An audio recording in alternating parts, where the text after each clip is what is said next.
कुछ लोग ये कहते हैं हम योगी से डरते हैं। अरे योगी मोदी हम किसी से नहीं डरने वाले हैं। इन उलमाओं की दुआएं काफी हैं, तुम्हारे बुलडोजर के रुख को मोड़ देंगी। मैं बार बार कहता हूं कि मत उलझो इन सीधे साधे मुसलमानों से, इसलिए कि ये पंजगाना वजू पांचों टाइम वजू बना के सही सलामत नमाज पढ़ते हैं, इस मुल्क की शामिलियत के लिए दुआ करते हैं। इनसे मत उलझो। ऐ मोदी, ऐ अमित शाह, इनसे मत उलझो। हमसे उलझे तो मसनद उलट जाएगी। आप रहिए जरा अपनी औकात में। ये मसला अल्लाह की मिल्कियत की हिफाजत।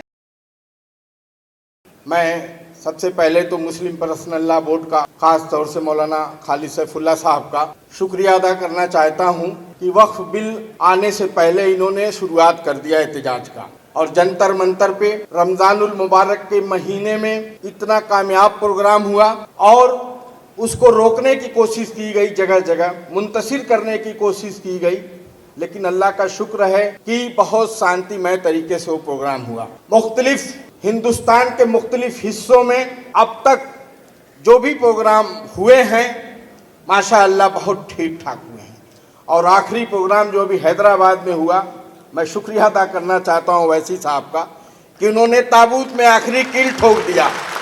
जाओ तेलंगाना में, और मैं कहूँगा मुस्लिम पर्सनल लॉ बोर्ड के साथियों से, अपने जिम्मेदारों से कि यूपी मत छोड़िए, देर ना करिए। कुछ लोग ये कहते हैं हम योगी से डरते हैं। अरे योगी मोदी हम किसी से नहीं डरने वाले हैं। इन उलमाओं की दुआएं काफी हैं, तुम्हारे बुलडोजर के रुख को मोड़ देंगी। क्या समझते हो? इसलिए मैं कहना चाहता हूं कि देर नहीं होनी चाहिए, यूपी में भी प्रोग्राम होना चाहिए। मैं यूपी वक्फ बोर्ड का मेंबर रहा हूं पार्लियामेंट कोटे से। मैंने देखा है कि उत्तर प्रदेश में बहुत बड़ी जायदादें वक्फ की पड़ी हुई हैं, जिनको सरकारों ने कब्जा कर रखा है। डर उनको इस बात की है कि अगर ये तूफान चलेगा तो हमें भी खाली करना पड़ेगा। दोस्तों, ये जो तहरीक चल रही है बहुत पुरअमन तरीके से चल रही है। जिन लोगों ने पार्लियामेंट में, जिन सियासी पार्टी के रहनुमाओं ने, चाहे वो जेपीसी में हो, पार्लियामेंट की बहस में हो, बहुत बेहतर तरीके से उन्होंने पार्टिसिपेट किया। जो भी आंदोलन हो रहे हैं बहुत ढंग से हो रहे हैं। सरकार घबराई हुई है। मैं बार बार कहता हूं कि मत उलझो इन सीधे साधे मुसलमानों से, इसलिए कि ये पंजगाना वजू पांचों टाइम वजू बना के सही सलामत नमाज पढ़ते हैं, इस मुल्क की शामिलियत के लिए दुआ करते हैं। इनसे मत उलझो। ऐ मोदी, ऐ अमित शाह, इनसे मत उलझो। हम सबसे बड़ी अक़लियत हैं, छोटी छोटी अक़लियतें भी हैं, उनके ऊपर भी नंबर आने वाला है। हमको आजमाया गया है, इसलिए हम कहते हैं कि हमसे मत उलझो। हमसे उलझे तो मसनद उलट जाएगी। हमसे उलझे तो मसनद उलट जाएगी। आप रहिए जरा अपनी औकात में, मैं कहना चाहता हूं। इसलिए मैं बात लंबी नहीं करूंगा, तमाम यहाँ दीगर उलमाए किराम बड़े लोग हैं।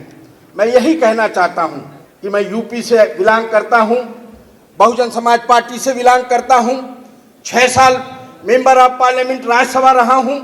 मैंने मुख्तलिफ मौजू पे अपने वहाँ मौक़िफ़ रखे हैं। ये जो अमेंडमेंट बिल आया है या जिसको पास कर दिया गया है, इस पे हम किसी तरीके से हम इसको काबिले कबूल नहीं करेंगे। अंतिम दिन तक हम लड़ेंगे और इंशाअल्लाह इन उलमाओं के कारगुजारी, इनके पीछे हम खड़े मिलेंगे। इसलिए हम चाहेंगे कि यूपी की भी कोई डेट तय की जाए, यूपी को छोड़ा ना जाए। देर ना हो।